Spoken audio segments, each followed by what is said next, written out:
जय Hind and hello guys, स्वागत है आपका आपके अपने YouTube चैनल ज्ञानदेह होस्ट में। और इस वीडियो में मैं आपको बताने वाला हूं उत्तराखंड लोक सेवा आयोग यानी कि UKPSC RO ARO online form 2023 के बारे में कि कैसे आपको समीक्षा अधिकारी और सहायक समीक्षा अधिकारी भर्ती का फॉर्म फिलअप करना है। यहाँ पर आपको रसम से लेकर के प्रिंट तक की जानकारी स्टेप बाय स्टेप दी जाएगी। तो अगर आप इस वीडियो को देख करके फॉर्म को भरेंगे आपसे कोई भी मिस्टेक नहीं होगी। तो चलिए अब शुरू करते हैं गाइज। अभी जो आप वीडियो में देख सकते हैं हमारी ऑफिशियल वेबसाइट jobsgyan.in है। इसका लिंक वीडियो के डिस्क्रिप्शन में दिया है। जैसे ही आप लिंक ओपन करेंगे आपके सामने इस रिक्रूटमेंट की जानकारी आ जाएगी, जहां पर जानने को मिलेगा कि इसमें 137 पद आपके निकाले गए हैं। अगर आपका ये सवाल है कि क्या इसमें अन्य स्टेट के कैंडिडेट अप्लाई कर सकते हैं, तो अन्य स्टेट के कैंडिडेट इसमें तभी अप्लाई कर सकते हैं अगर उन्होंने अपनी 10वीं 12वीं उत्तराखंड स्थित जो स्कूल कॉलेज होते हैं वहां से की है, फिर आप इसमें अप्लाई कर सकते हैं।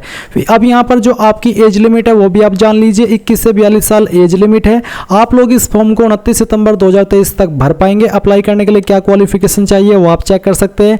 एंड आप ये सभी जानकारी चेक करने के बाद में ऑफिशियल नोटिफिकेशन PDF के ऊपर क्लिक करके इस नोटिफिकेशन से डिटेल में इस भर्ती की जानकारी जान सकते हैं। अभी कैसे आपको अप्लाई करना है, तो अप्लाई करने के लिए आप इंपोर्टेंट लिंक से अप्लाई ऑनलाइन लिंक ओपन करेंगे, आपके सामने वेबसाइट आ जाएगी। यहाँ पर आने के बाद में आप क्या करेंगे, आपको अप्लाई नाउ पर क्लिक करना है। इस पर क्लिक करने के बाद आपके सामने रजिस्ट्रेशन का जो पेज है वो आ चुका है। यहाँ पर एक कैंडिडेट नेम, आपको आपका नाम 10th के सर्टिफिकेट के अकॉर्डिंग एंटर करना है। इसके बाद में यहाँ पर फादर नेम, हस्बैंड नेम, अगर आपकी शादी हो चुकी है तो आपको आपके पति का नाम देना है, नहीं तो आप यहाँ पर जो आपके फादर का नेम है वो एंटर करेंगे। फिर मदर नेम आप यहाँ पर एंटर करेंगे। देन यहाँ पर जो आपकी डेट ऑफ बर्थ है वो आपको एंटर करनी है। आप यहाँ पर पहले डे लिखिए, इसके बाद में आपका मंथ और फिर जो भी आपका ईयर है वो भी आप यहाँ पर डाल देंगे। इसके बाद में जेंडर आपको अपना सेलेक्ट कर लेना है, मैरिटल स्टेटस बताना है, मैरिड हो या फिर अनमैरिड हो। इसके बाद आता है नेशनलिटी, जिसमें कि आप इंडियन सेलेक्ट कर लेंगे अगर आप इंडियन हैं। इसके बाद रिक्वायर्ड एलिजिबिलिटी, तो यहाँ पर आपसे कुछ सवाल है जैसे कि is your name registered in any district employment office located in Uttarakhand state, यानी कि क्या आपका नाम उत्तराखंड राज्य में स्थित किसी जिला सेवायोजन कार्यालय में पंजीकृत है। अगर हाँ तो यस करेंगे। यस करने के बाद में आपको रजिस्टर नंबर देना होगा, एम्प्लॉयमेंट ऑफिस डिस्ट्रिक्ट यानी कि किस डिस्ट्रिक्ट के अंदर आप रजिस्टर्ड है वो, और फिर डेट ऑफ रजिस्ट्रेशन। इसके अलावा कब तक आपका रजिस्ट्रेशन वैलिड है वो डेट भी आपको बतानी होगी। अगर आप नहीं है तो आप यहाँ पर नो कर देंगे। इसके बाद है क्या आप किसी नौकरी में कार्यरत है, अगर हाँ तो यस, नहीं तो आपको नो करना है। फिर अगला सवाल यहाँ पर आपसे पूछे कि क्या आपने उत्तराखंड राज्य में स्थित किसी भी मान्यता प्राप्त संस्थान से हाई स्कूल और इंटरमीडिएट या कोई अन्य समकक्ष परीक्षा उत्तीर्ण की है। अगर आपने की है तो यस करिएगा, नहीं तो आप नो करेंगे। इसके बाद में अगला सवाल है कि क्या आप या आपके पति पत्नी या आपके माता पिता उत्तराखंड राज्य में सेवारत सशस्त्र बलों अर्धसैनिक बलों के नियमित कर्मचारी है जिनकी सेवाओं को उत्तराखंड राज्य के बाहर स्थानांतरित नहीं किया जा सकता है। अगर आप ऐसे कैंडिडेट है तो आप यहाँ पर यस करेंगे, नहीं तो आपको नो करना है। फिर यहाँ पर जो आगे के सवाल है ये भी आपको पढ़ने हैं और इनमें जो चीज आपके ऊपर लागू है यानी कि आप उसमें आ रहे हैं तो यस कर दीजिए, नहीं आ रहे हैं तो आपको नो कर देना है। इसमें कोई एक्सप्लेनेशन है नहीं, क्योंकि ये ऐसा है कि सभी के लिए एक चीज नहीं हो सकती है, सभी के लिए अलग अलग होगी। तो आपको पहले सवाल को पढ़ना है, जैसे कि क्या आप उत्तराखंड के स्थायी निवासी हैं लेकिन आजीविका शिक्षा के उद्देश्य से उत्तराखंड के से बाहर रह रहे हैं। अगर आप ऐसे हैं तो यस करिएगा, नहीं तो आपको नो कर देना है। इसी प्रकार से क्या आपका जीवन साथी या आपके माता पिता उत्तराखंड के स्थायी निवासी है लेकिन आजीविका यानी कि जो रहना खाना होता है यानी कि अपना जीवन व्यतीत करने के लिए या फिर शिक्षा के उद्देश्य से उत्तराखंड के बाहर रह रहे हैं। अगर आप ऐसे हैं तो यस करें, नहीं तो आपको नो करना है। इसके बाद आता है domicile detail, domicile of Uttarakhand, क्या आप उत्तराखंड के स्थायी निवासी है। अगर हाँ तो यस करेंगे, नहीं तो आपको नो करना है।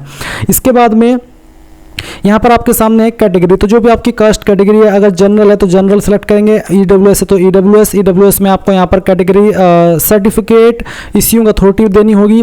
OBC के सामने भी सेम ऑप्शन रहेंगे, SC ST के सामने भी सेम ऑप्शन रहेंगे, जहाँ पर आपको सर्टिफिकेट इश्यूइंग अथॉरिटी किसके द्वारा आपका जो कास्ट सर्टिफिकेट है यानी कि जाति प्रमाण पत्र है वो जारी किया है। District collector, additional district magistrate, city magistrate, deputy district magistrate, tehsildar, तो इनमें से जिस भी अथॉरिटी के द्वारा आपका सर्टिफिकेट जारी हुआ है वो आप यहाँ पर सिलेक्ट कर लेंगे। सर्टिफिकेट इशू डेट, कब आपका सर्टिफिकेट इशू हुआ है वो डेट भी आपको यहाँ पर सिलेक्ट कर लेनी है। इसके बाद में सर्टिफिकेट नंबर आप यहाँ पर एंटर करेंगे एंड सर्टिफिकेट इश्यूइंग डिस्ट्रिक्ट, किस डिस्ट्रिक्ट के द्वारा सर्टिफिकेट जारी हुआ है वो डिस्ट्रिक्ट भी आप सिलेक्ट कर लेंगे। अब आती है आपके सामने सब कैटेगरी डिटेल, क्या आप दिव्यांग पीएच है, अगर हाँ तो यस, नहीं तो आपको नो करना है। क्या आप एक भूतपूर्व सैनिक है, अगर हाँ तो यस, नहीं तो आपको नो करना है। क्या आप स्वतंत्रता सेनानी डीएफएफ आश्रित है, अगर आप ऐसे कैंडिडेट है तो यहाँ पर यस करेंगे, नहीं तो आपको नो करना है। फिर अगला सवाल आता है कि आप इसको पढ़िए और पढ़ने के बाद में अगर ये चीज़ आपके ऊपर लागू हो रही है तो आप इसमें यस करिएगा, नहीं तो आपको नो करना है। फिर आप नीचे आएंगे, कॉन्टैक्ट डिटेल में आपका जो ईमेल आईडी है वो आप एंटर करेंगे, उसको दोबारा डाल करके कंफर्म ईमेल आईडी में वेरीफाई कर देंगे। अपना मोबाइल नंबर डालेंगे, उसको दोबारा डाल करके वेरीफाई कर देंगे। प्रेजेंट एड्रेस, अब यहाँ पर जो आपका प्रेजेंट एड्रेस है उसमें आप डोर नंबर, स्ट्रीट नेम जो भी है वो आप यहाँ पर लिख देंगे। इसके बाद में यहाँ पर आपको जो आपकी लोकेलिटी है वो आप यहाँ पर डालेंगे। स्टेट आपकी जो भी है वो आपको यहाँ पर सिलेक्ट कर लेनी है। फिर डिस्ट्रिक्ट आपकी जो भी है वो आपको सिलेक्ट कर लेनी है। सिटी टाउन विलेज का नाम यहाँ पर लिखना है और अपना पिन कोड यहाँ पर डाल देना है। अब आता है आपका परमानेंट एड्रेस, तो अगर आपका प्रेजेंट एड्रेस और परमानेंट एड्रेस एक ही है तो आप इसके ऊपर टिक कर दीजिएगा, अगर अलग अलग है तो अनटिक करके अलग से परमानेंट एड्रेस भर दीजिएगा। फिर आता है पहले से फिलिंग ऑफ फॉर्म, कहाँ से आप ये फॉर्म भर रहे हैं तो आपको यहाँ पर उसके बारे में एंटर कर देना है। तो जैसे कि आप यहाँ पर देहरादून से तो देहरादून लिख देंगे, जो भी है बेसिकली आपको यहाँ पर वो लिखना होगा।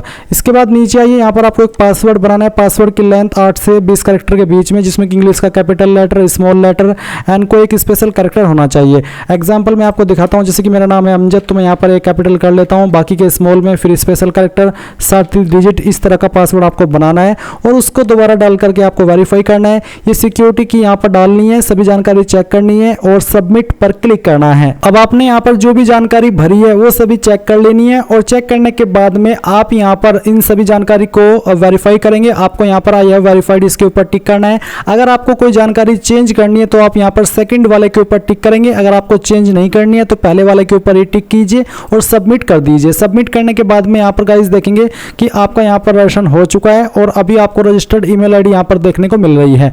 आपको बोला है कि आपको एसएमएस और ईमेल के माध्यम से आपकी जानकारी सेंड कर दी गई है। अब आप क्लिक टू लॉगिन पर क्लिक कीजिए, जो इन्फॉर्मेशन आपको मिली है वो आप चेक कर लीजिएगा अपने ईमेल और मैसेज में। अभी आपने जो ईमेल आईडी यहाँ पर रजिस्टर की है या तो आप वो डालिए या फिर जो नंबर रजिस्टर किया है वो डालिए, जो पासवर्ड अभी आपने बनाया है वो आप यहाँ पर डालिए और फिर ये कैप्चा कोड फिल करके लॉगिन के ऊपर क्लिक कीजिए। अब आपके सामने यहाँ पर स्टेप 2 एजुकेशन डिटेल आ चुका है। यहाँ पर गाइज आपकी जो पर्सनल इन्फॉर्मेशन है वो दी गई है और कुछ जानकारी आपको यहाँ पर भरनी है, जैसे कि एसेंशियल एजुकेशनल क्वालिफिकेशन। तो आपके सामने एक ऑप्शन है फर्स्ट वाला और दूसरा वाला, आप इनको पढ़िएगा और पढ़ने के बाद में I have read about qualification, इसके ऊपर टिक कीजिए। इसके ऊपर टिक करने के बाद में आप यहाँ पर सबसे पहले आपकी हाई स्कूल यानी कि 10th की इन्फॉर्मेशन देंगे, तो 10th आपको सेलेक्ट कर लेनी है। फिर आता है नेम ऑफ डिग्री, इसमें आप हाई स्कूल सेलेक्ट कर लेंगे। फिर आपने किस बोर्ड या स्टेट के द्वारा आपकी जो 10वीं है वो आपने की है वो आपको यहाँ पर सेलेक्ट कर लेना है। इसके बाद में आपको यहाँ पर आपका बोर्ड सेलेक्ट करना है, आपका इनमें से जो भी बोर्ड है वो आप सेलेक्ट कर लीजिए। ये सिलेक्ट करने के बाद में यहाँ पर आपको ईयर ऑफ पासिंग सेलेक्ट कर लेना है, जिस भी ईयर के अंदर आपने पास किया वो ईयर आप यहाँ पर डाल दीजिए। मैं जो भी जानकारी यहाँ पर सिलेक्ट कर रहा हूँ ये डेमो के लिए कर रहा हूँ, आप अपनी रियल इन्फॉर्मेशन यहाँ पर भरिएगा। इसके बाद में फर्स्ट सब्जेक्ट स्ट्रीम में आप हाई स्कूल सब्जेक्ट सेलेक्ट कर लेंगे। आपके नंबर किसके अंदर थे वो आपको सेलेक्ट करना है। अगर आपका इसमें कोई नहीं है यानी कि आपका मार्किंग सिस्टम नहीं है तो आप नॉट एप्लीकेबल सेलेक्ट कर सकते हैं, बट यहाँ पर मैं मार्क्स सेलेक्ट करता हूँ। मार्क्स सेलेक्ट करने के बाद में कितने नंबर आपको आए थे वो आप यहाँ पर डालेंगे, कितने में से आए थे वो आप मैक्सिमम मार्क्स के अंदर लिखेंगे, परसेंटेज आपकी कैलकुलेट कर ली जाएगी। फिर आप ऐड एजुकेशन डिटेल के ऊपर क्लिक करके इस जानकारी को ऐड कर देंगे। इसके बाद आप यहाँ पर इंटरमीडिएट यानी कि 12वीं की जानकारी सेलेक्ट करेंगे। यहाँ पर भी नेम ऑफ डिग्री में इंटरमीडिएट सेलेक्ट कर लेंगे, किस स्टेट के द्वारा की है वो स्टेट आपको यहाँ पर सेलेक्ट कर लेनी है, किस बोर्ड के द्वारा की है वो बोर्ड आप यहाँ पर सेलेक्ट कर लीजिएगा। इसके बाद में आप यहाँ पर आपका जो ईयर ऑफ पासिंग है वो आप एंटर करेंगे। इसके बाद आपको बताना कि आपने किसके अंदर की है, arts, agriculture, commerce, IT applications, तो जिसमें भी की है वो आप यहाँ पर सेलेक्ट कर लीजिए। मैं साइंस सेलेक्ट करता हूँ, किसके अंदर आपके नंबर है वो आपको सेलेक्ट करना है, कितने नंबर आपको आए थे और कितने में से आए थे वो आप यहाँ पर डालिए, परसेंटेज आ जाएगी और फिर ऐड एजुकेशन डिटेल के ऊपर क्लिक करके इसको यहाँ पर ऐड कर दीजिए। अब यहाँ पर गाइज में सर्टिफिकेट, ITI सर्टिफिकेट अगर आपके पास है तो आप ये सेलेक्ट करेंगे, डिप्लोमा या पॉलिटेक्निक है तो सिलेक्ट, इंटीग्रेटेड UG है तो वो, नहीं तो आप यहाँ पर जो ग्रेजुएशन आपके पास है वो आप सेलेक्ट कर लेंगे। नेम ऑफ डिग्री में आपके पास कौन सी क्वालिफिकेशन है वो आपको यहाँ पर सेलेक्ट कर लेनी है। इसके बाद में आपको आपकी स्टेट सेलेक्ट करनी है जहाँ से आपने ये की है और फिर आप यहाँ पर जो यूनिवर्सिटी बोर्ड है वो आपको सेलेक्ट कर लेना है। इसके बाद गाइज आप यहाँ पर date of issue on final year marksheet यानी कि फाइनल ईयर की मार्कशीट के ऊपर आपकी डेट क्या है, कब आपकी फाइनल ईयर मार्कशीट जारी हुई थी, वो डेट आप यहाँ पर एंटर कीजिएगा। और इसके बाद में किस ईयर के अंदर आपने पास की थी वो भी आप यहाँ पर एंटर कर दीजिए। फर्स्ट सब्जेक्ट स्ट्रीम यहाँ पर है आपका फर्स्ट सब्जेक्ट या फिर स्ट्रीम, तो फर्स्ट सब्जेक्ट क्या था वो आप यहाँ पर सेलेक्ट कर लीजिए। सेकंड सब्जेक्ट क्या था वो आप यहाँ पर सेलेक्ट कर लीजिए। इसके बाद में यहाँ पर थर्ड सब्जेक्ट स्ट्रीम भी आप सिलेक्ट कर लेंगे जो भी आपके ऊपर एप्लीकेबल है। और फिर किसके अंदर आपके नंबर है वो आपको बताना है।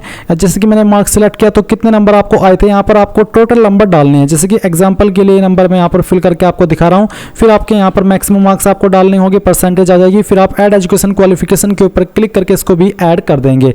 तो इस तरह से आपकी क्वालिफिकेशन यहाँ पर आ जाएगी।